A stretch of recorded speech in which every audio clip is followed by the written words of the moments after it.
Hello, I'm Charlie Brooker and you're watching Newswipe, a programme all about what the bloody hell's been going on, such as this. Unemployment now so huge it has to be depicted by plummeting monolithic numbers. World's most evil man can't even be bothered to stop reading his blue book during trial of the century. And Pope doesn't understand how condoms work, shocker. Crazy Pope. But first... Viewed from a distance, our world, planet Earth, looks like a serene, slowly revolving orb, or a novelty beach ball. But it's not. It's actually a complex and bewildering hive of activity filled with people and objects and resources and institutions and belief systems and sugar babes and field mice and godless buses and Lord knows what. It's chaos, essentially, and we're all stuck right down here in the middle of it. And who amongst us truly understands what's really going on? To have some idea of how things work, you're supposed to have been watching the news every day of your bloody life. Although the chances are you haven't, at least not really. I mean, when were you meant to start? When you're a kid, the news is effectively out of bounds. It's a programme aimed at adults that's either impenetrably boring... The economy minister for the economy today said interest rates were discombobulating the trade union... or outright terrifying. Murdered horses and terrorists today said that you and your mummy and daddy are certain to die in a global... End result is you ignore the news for years, and then suddenly, when you're a bit older, there comes a point when you realise you've become completely bloody ignorant. Maybe you find yourself sitting next to some erudite at a dinner party who's banging on about the Israel-Palestine situation. Or maybe you start going out with an opinionated news junkie who wants to discuss politics for 16,000 hours. Either way, the depth of your ignorance leaves you ashamed, so you do something about it. You pick up a paper or switch on the news. But because you've fallen behind, it's like tuning into episode 803 of the world's most complex soap opera. And at the same time, the news itself is becoming less of an easily digestible summary of events and more of a grotesque entertainment reality show with heavy emphasis on emotion and sensation and a swaggering, comically theatrical sense of its own importance. The world has changed, and we must change with it. Politicians and newsmakers know this, which is why everything's geared more and more towards soundbites and razzle-dazzle. The soap opera analogy is a fitting one because that's what the news has become. It's showbiz, basically, and as a consequence, the news has become just another rolling TV show whose meaning is lost somewhere among all the babble. Sometimes it's happy, sometimes it's sad, but somehow it isn't real. Well, this show's going to put an end to all of that forever, or at least 29 minutes. The aim is to provide a fun, snarky weekly digest that'll help keep you, and hopefully me, on top of the news soap opera. And it starts now. Oh, it seems like only yesterday we were all loaded, but now not a day goes by without us being bombarded by bad news about the economy, with the recent grim unemployment figures being the icing on the cake. How did it come to this? Well, the trouble began in America when US banks granted mortgages to subprime customers. These high-risk loans were bundled together with other less risky loans into collateralised debt obligations, or CDOs, kind of like boxes of assorted chocolates. These were flogged to investors round the world until interest rates in the US rose, causing many of those subprime customers to default on their mortgages, effectively turning those risky chocolates into little balls of shit. By the time things went bad, so many of these suspect toxic asset boxes had been sold, none of the banks knew how many shitty boxes the other banks were holding, and they all became reluctant to lend to each other as a result. That seizing up was the credit crunch that caused the current problem. Okay, did you follow that? No. Of course you didn't, because you're a rational human being. The world of global economics makes less sense than me going boo, boo, boo. But nevertheless, when it goes wrong, the news can make it seem terrifying. Today, stock markets across the world tumbled, imploded, continued to collapse like deflated dirigibles. After all, if the boom of the past decade was all a dream, then the current situation is a nightmare rendered in calculus. Meaninglessly huge numbers, sliding graphs, a CGI Red Arrow's display team crashing repeatedly to the floor, and one frightening prognosis after another. It's so bad, leaders of the G20 are having to get together in the world's most disappointing razzle pile-up in a desperate bid to save the world from global cash-pocalypse. Yes, everything about the economy is scary these days. Even the Financial Services Authority have made Channel 4 News scary with stark warnings like this. There is a view that people are not frightened of the FSA. People should be very frightened of the FSA. He's not wrong. People already are frightened of the FSA. Of course, the news hasn't been too scared of using the financial mess to pad out their bulletins. On a slow news day, you can tie almost any story into it. It's the gift that keeps on giving. You can shit out some chirpy guff about feeding your pets on a budget. Don't worry about wasting money on treats, because dogs are actually much better off with something simple like a nice raw carrot. There you go, boys. Or a fashion item on how the recession's going to influence your choice of dress at the Oscars. You look amazing. Or consumer advice telling viewers where to head for a romantic bargain. You can buy 2 wedding rings for just £18. They're made of tin. Or a human interest report on a jobless hunk reduced to selling himself on the streets. He's advertising his services during morning rush hour in Manchester. Trying to find myself a job. I'm not waiting for it to come to me. This is my way of doing it. Or you could follow the lead of upbeat CBS Evening News and cheerfully explain that maybe the world's lunatics can save us. 8% of people think that the economy is getting better. Who are these people? And can their delusions actually save our economy?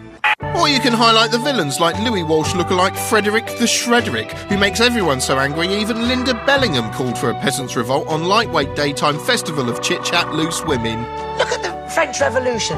Why are we sitting about all the time letting people like Gordon Brown walk roughshod over us? Let's have a revolution. Every day there's been baffling new terminology to learn, with the latest being quantitative easing, the Bank of England's recent attempt to stop the economy tumbling into a great big bin full of bums. Now, unless you speak fluent jargon, it's not immediately clear what quantitative easing actually is. In fact, as Newsnight found out when they hit the streets to ask human beings, even brainiac Moss from the IT crowd doesn't know what it is. The easing of quantitativeness. Thank God then that the news is on hand to describe exactly what quantitative easing is in easy-to-follow metaphorical steps. Put simply, quantitative easing is a tool for fixing a blockage in an economy that isn't running smoothly. There you go, it's a sort of spanner, made of money. But how does it work? Well, I suppose you twist it into the stock market. It's like creating money out of thin air or filling up a petrol tank with imaginary petrol. That is what most economists agree is needed to get any recovery started. Oh God, he isn't making any sense. What I need is someone who can't help but speak in profoundly simple terms. Hello, welcome to 5 News. I'm Natasha Kaplinsky. I'm preemptively chuckling because I reckon she's about to tell us it's designed to encourage the banks and arse to get lending and spending. It is designed to encourage the banks and us to get lending and spending. Our chief correspondent Jonathan Samuels investigates whether these measures will help an economy that's been going off the rails.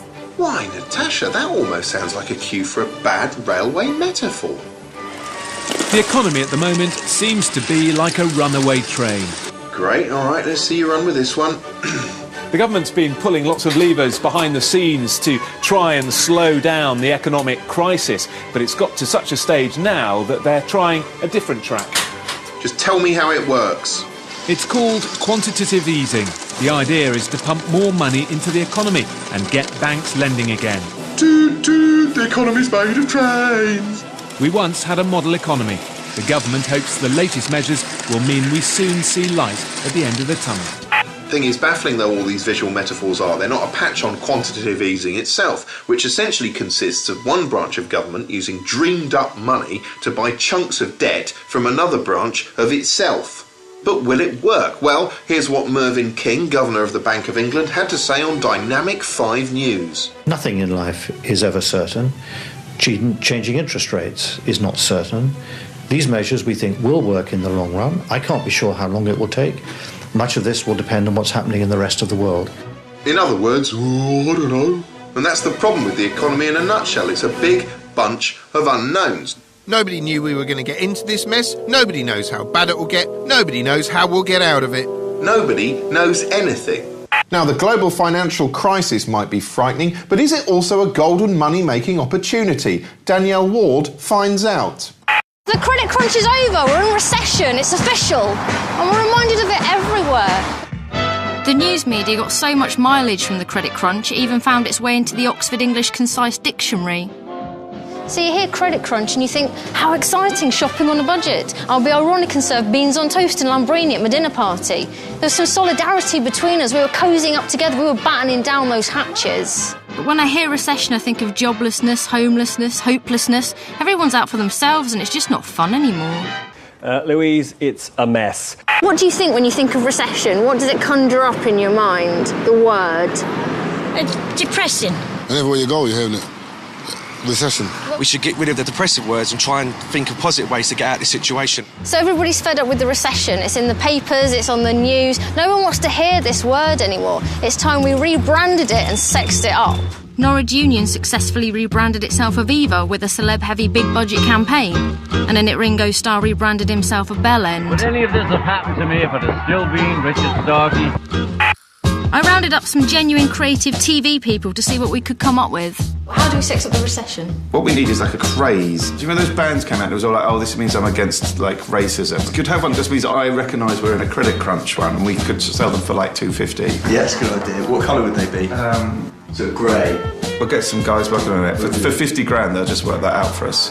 Are we going to have a phrase? I think it's a word. I think it's a big word. It's a word that's kind of, you know...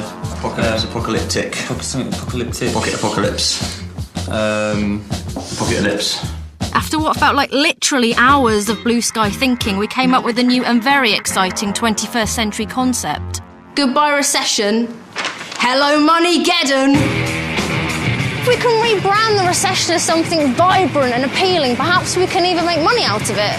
I mean, if they can flog ground zero baseball caps, I don't see why we can't sell some recession merch. So I set up a stall selling Moneygeddon t-shirts, mugs, keyrings and survival bottles of water to see if I could profit from my recession rebrand.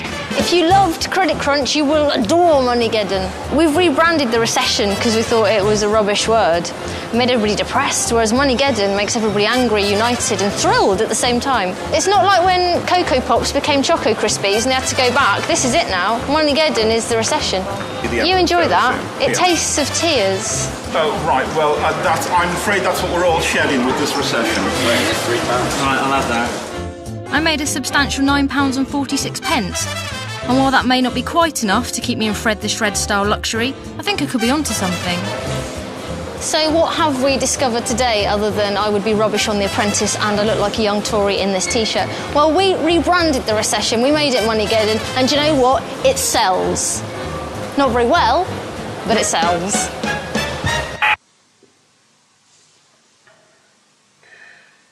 Oh, that is absolutely unputdownable. Anyway, the news wasn't all recession this week. No, there was room for plenty of bullshit too.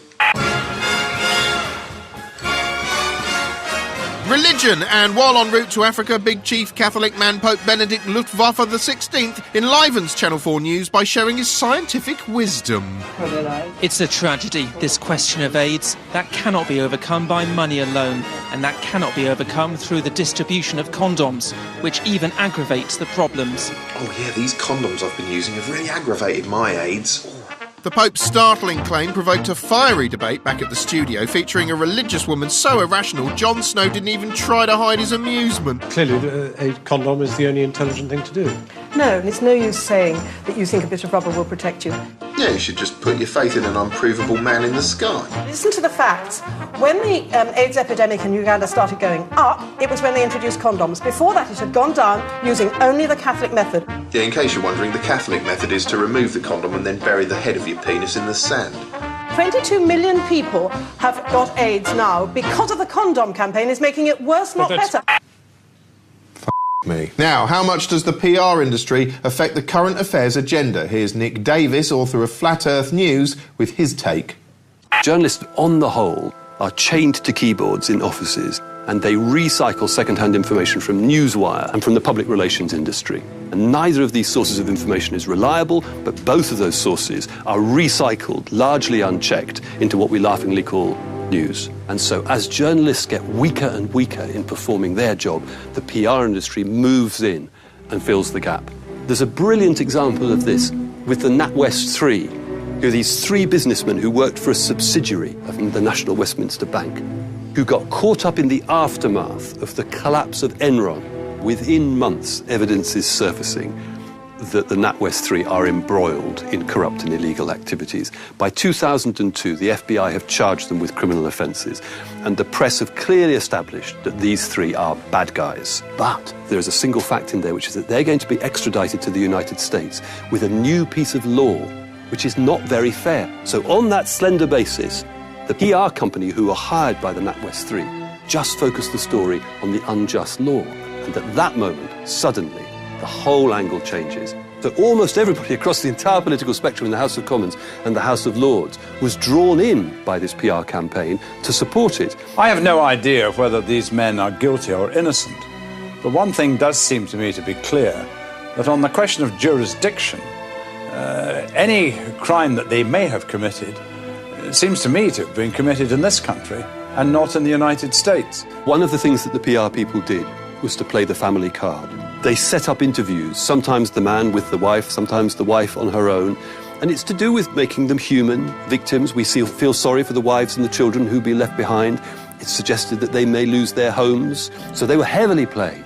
He doesn't know when he may come back here, and what faces him in Texas is in stark contrast to this. These guys were stealing millions of bucks. I mean, they were very, very greedy crooks. But that fact got rather lost in the coverage. They will be given green boiler suits, prisoners' uniforms, which they will have to wear tonight at a detention centre nearby. Now, although Rory was saying it's quite a modern building, it's also been described to me just in the last hour as pretty grim.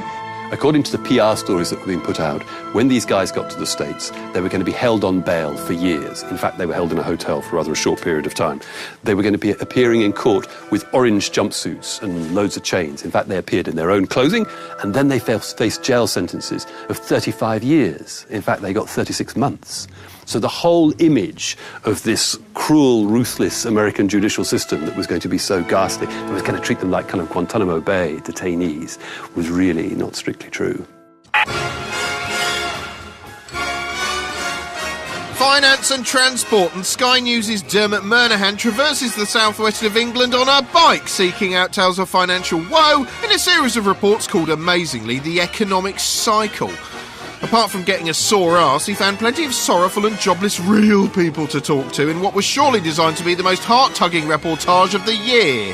Trouble is, he didn't always seem to find quite as much financial misery as he wanted. What happens, if the sun doesn't shine, if it pours with rain, or the tourists just don't come because they haven't got the money? How much longer can you last? Well, I think we can last. I think people are realising that they're not going abroad, and I think they're realising that our country, and certainly Cornwall, is just such a stunning place, and most miss it. Next. Just talking to Ian out there, I mean, it's fingers crossed, isn't it, for this season? You don't know how it's going to pan out, do you, Sue? It's looking good, though. Why do you say that, Kirsten? Bookings are up 50% this time last year, and we're having a lot more inquiries. Oh, God. How are you being treated by your banks? Are they saying, look, Tony, Julie, we understand times are hard, do you need a bit of extra cash here, or are they saying something different? I think it's haven't been too bad. I've not had a problem particularly, and I must admit that I've been on Fascinating. very helpful. Brilliant. And, great. at the moment, great. we've not had any Brilliant. problems. Oh, Jesus. How are things holding up in this economic downturn for you?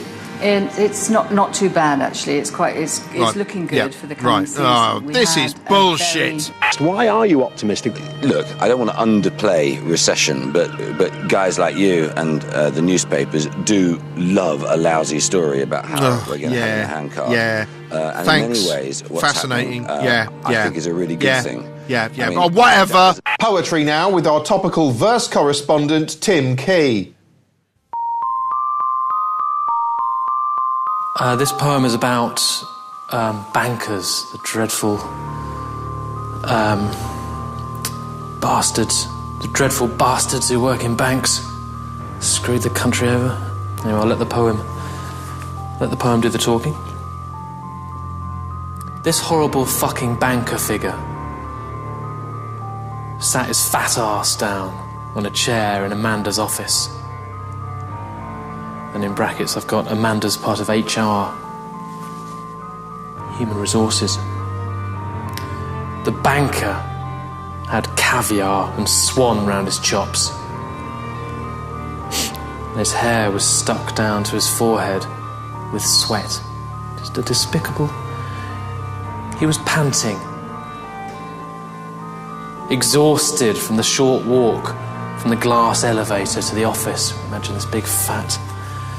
And by 14 years of greed. Amanda leaned forward and he peered lustily down her top, same as like when he leered at the dancers in the strip joints in which he blew his money throughout the 90s. He licked his lips, clonking fish eggs and feathers onto the floor. We're going to have to let you go. Amanda smiled. Is it because the bottom's fallen out? Yes. Is it linked in with me and me mates being irredeemably greedy twerps in the good times? Yes. That and also complaints about your hygiene. Our lumpen banker staggered away in waves of tears. He staggered to his lawyer, and his lawyer sorted everything out, and he got an excellent redundancy package in the end. Horrible man. You know, when I suggested doing this Screenwipe current affairs spin-off type show, I thought it would be a good exercise in self-improvement, but in fact all it's done is depress me because the news is so horrible. We believe from what the police officer was telling us that he killed his 74-year-old grandmother, also his mother, his uncle, his cousin, his 15-year-old second cousin.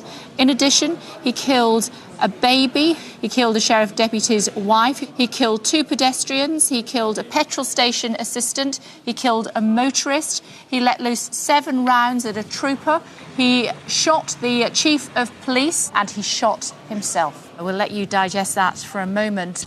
Which isn't to say the world itself is horrible.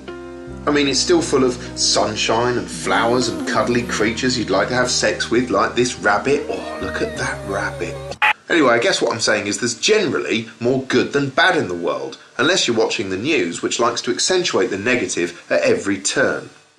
For instance, a few weeks ago at a homecoming parade for our boys, a small group of 15 to 20 Islamist protesters kicked up a stink by wobbling a load of antagonistic placards around and loudly decrying Western imperialism from behind a line of Western imperialists defending their right to shout about the system that was permitting them to shout. If you see what I mean. Predictably, the protest outraged some well-wishers so much things quickly turned ugly. Before long, 2 people were arrested, one for climbing on top of a supermarket and throwing a packet of bacon at the protesters. So a tiny minority of another minority tried to stir up some outrage, and there's 2 arrests. Not a huge deal. Except the news thought differently, of course. To the news, it was a huge deal. It provided dramatic material for news bulletins, fantastic emotive copy for populist tabloid headlines, and a great starting point for countless hours of confused debate on shows like Banal Morning, Guff Storm, The Right Stuff. Steve, what's your feelings on this? Well, I totally think it's bad that they tried to protest and basically... And shorter bursts of simplistic yes-no debate on decisive Sky News. Hello? Yes, I think probably... Hello? Meanwhile, radical cleric Anjum Chowdhury, who heads the group that arranged the protest, was all over cosy GMTV, enjoying the publicity and their comfy sofa. And the reality is, you see, that if we had this demonstration at another time, when the parade was not taking place, it probably wouldn't have got the coverage that it's got, and I wouldn't be here now talking about it on your programme. You've certainly got us all going this morning. There's been a lot of dialogue, and dialogue has to be considered a good thing, I guess. Thank you very much. It's good that you can come and talk to us about it. Yes, thanks, Anjum. Now, would you like an infidel biscuit? They're lovely. There was also another parade scheduled to take place that day, which the news excitedly cut to. But wouldn't you know it, when the moment of truth came, the Watford March passed off without incident, and the news was left without the story. Parades. Let's have a listen to see what's going on down there in Watford.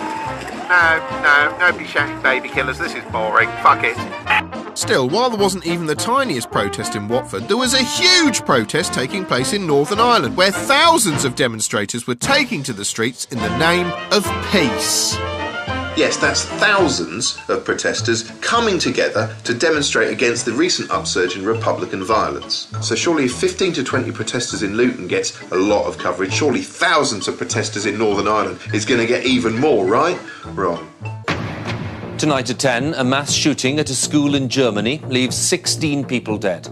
Yes, because on the same day as the peace demonstration, a lone maniac in Germany went berserk with a gun, killing 16 people. This senseless tragedy provided material for news reports for days to follow. First, there were the initial dramatic breakdowns detailing precisely how the carnage unfolded. There was grim, voyeuristic mobile phone footage of the gunman's last moments, and a chilling reconstruction of a warning he apparently posted on the internet. He typed these words: "Everybody's laughing at me. No one sees my potential. I'm serious. Which later turned out to be almost certainly false, incidentally. The aftermath in Vinnerden proved so compelling for the vulture-like rolling news stations they even filled airtime showing things that weren't happening yet. 2 days later, even footage from an old ping-pong tournament in which the back of the gunman's head was vaguely visible was still considered news. The latest pictures of Kretschmer show him playing table tennis, his favourite sport. And 3 days later, even worse footage, pixelated to the point where it looked like a broadcast from the Lego dimension, well, that was considered news too. In the video, Kretschmer is shown taking part in an arm wrestling contest in Rottenburg last year. Yeah, I think if I squint, I can just about make out the face of a killer. Isn't the news brilliant? Repeatedly showing us a killer's face isn't news, it's just rubbernecking. And what's more, this sort of coverage only serves to turn this murdering little twat into a sort of nihilistic pin-up boy. One thing the news kept plaintively asking was why this had happened. Why? What had triggered in the mind of a seemingly normal teenager such fury and alienation? Well, if you want to know why not ask a forensic psychiatrist? We've had 20 years of mass murders, throughout which I have repeatedly told CNN and our other media, if you don't want to propagate more mass murders, don't start the story with sirens blaring. The school day had only just begun when the attacker struck. Don't have photographs of the killer. The 17-year-old's 3-hour rampage ended in his own death. Don't make this 24/7 coverage. The German Chancellor is about to give her reaction. We'll bring that to you live. Do everything you can not to make the body count the lead story. Carnage in the classroom, 16 people are dead. Not to make the killer some kind of anti-hero. Dressed in black combat gear, the gunman opened fire at random. Do localize this story to the affected community and make it as boring as possible in every other market. Because every time we have intense saturation coverage of a mass murder, we expect to see one or two more within a week. Hold on a second here. In summary then, not only does bad news always trump good news, but that bad news might itself actually help create more bad news. Which is good news, if you're the news. Well, that's all we've got time for this evening. Go away.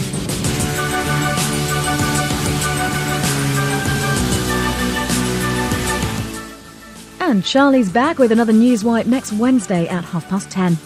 Next tonight, all aboard the hospital train in India.